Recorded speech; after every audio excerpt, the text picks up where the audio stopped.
What is happening, everyone? Today I'm going to install the UHF radio to my Jeep Wrangler JL.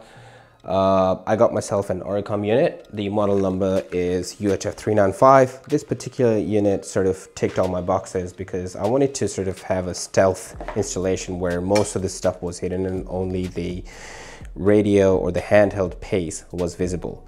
This particular model allows me to do that because all the controls, as you can see, are on the microphone or the handheld unit.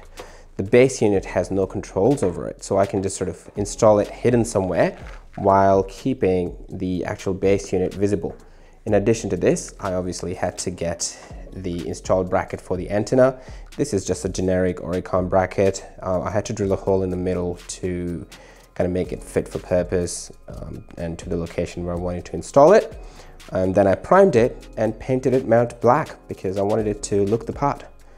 And for the antenna, I got myself an NU230 antenna. That's the model number from Oricom. It's a 6.5 dBi antenna, sort of general purpose, works for most situation antenna, nothing special there.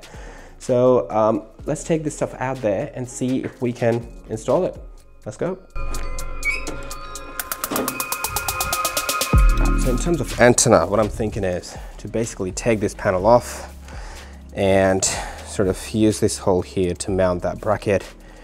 Pop the bracket back on, mount the antenna here, and hopefully it'll be clear off the door and stuff. That'll sort of keep it out of my vision, but still have it like in a proper kind of spot. So that's what I want to do. Let's see if that's actually going to work. So I'm going to mount the antenna first to see if it's going to go there or not.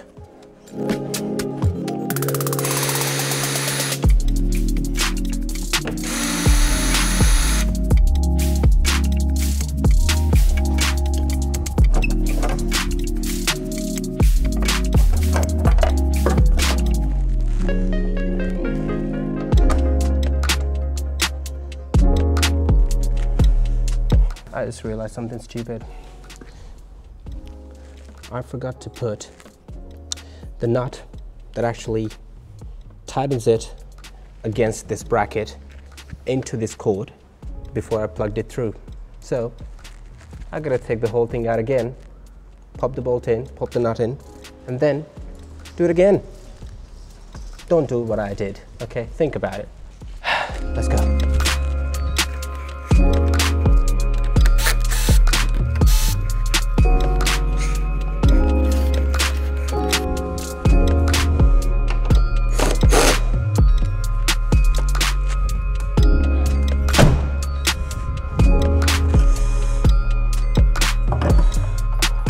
To give you guys an idea what it actually now looks like, what we have done is the antenna is now mounted onto this bracket here, so it's solid here. The actual wire, the cord to the antenna has been routed in there under this panel through this wire groove into the bonnet and from under the bonnet, and then here we're going to find a way to push it through the firewall into the cabin and finally installing a radio. To power the unit, my Wrangler basically came with I opted for the factory auxiliary switches. What that means is that there are power points both direct from the battery and the ignition available on the interior of the car. But because I also wanted to test my auxiliary switches, I decided to sort of switch it to number 4, which is, according to the owner's manual, it is the number 4 is the dark blue and pink cable. So I've sort of attached the cable from the radio to the dark blue pink as per the owner's manual, and then I have given the negative to the body on this bolt here. That basically should do it. Now the only thing that's left is to clean it all up and test it. And to clean it up, what I'm going to do is I'm going to run this power cable under the carpet, then under this console here so it's not visible. Same goes on to the other side. The cable's basically going to run under this panel all the way through next to the seat, and then my unit's going to sit under the seat. I'm yet to mount the actual hold on a second, the handpiece, but I'm thinking I'm just going to mount it somewhere there so it's kind of easy to access. That's about it. So what I'm going to do is first I'm going to turn it on and see if it actually works. So let's give it a go.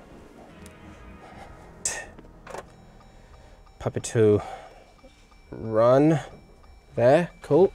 I also want to see the settings for auxiliary switch 4 because I just want to make sure it's set to latch because we need constant power for the radio. So auxiliary switch 4, hold on, let me just zoom in.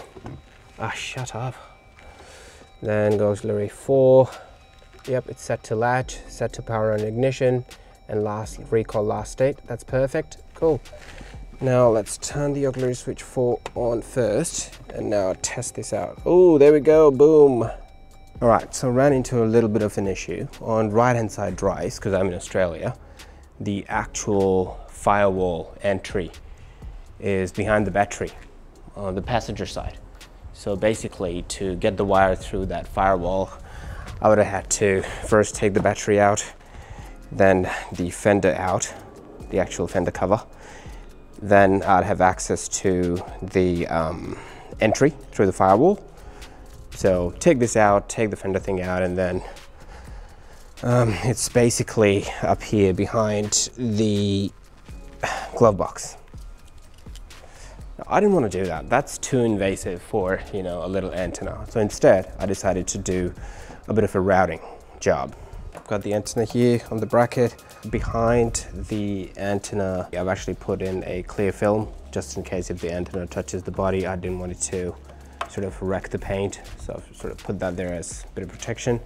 Then the antenna cord goes in here, all the way under the bonnet, goes to the other side here, then goes under the side panel through the door cavity. That's where the cable is. Then from there it goes behind the plastic trim all the way down here. So let me just show you where it kind of goes. This is where I've tied the cable, and it goes under this trim, under the carpet, all the way there.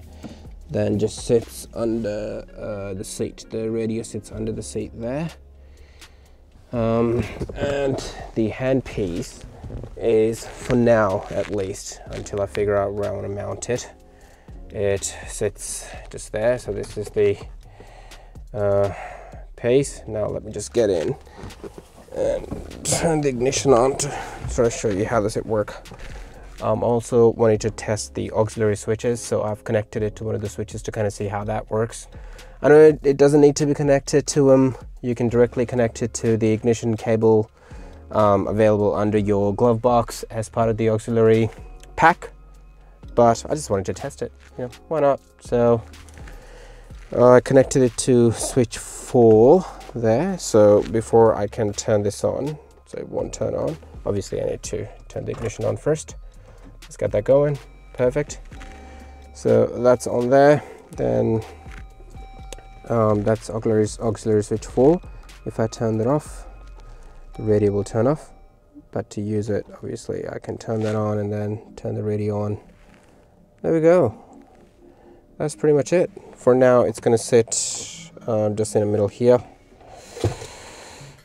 just there. But once I've kind of figured out where I want to mount the actual handle to pop this into, it'll have a permanent place. That's it. I'm pretty happy with it. I'll let you know how we go. If you like the video, you're welcome to subscribe. Obviously I'm new to YouTube, so that is going to motivate me to create more.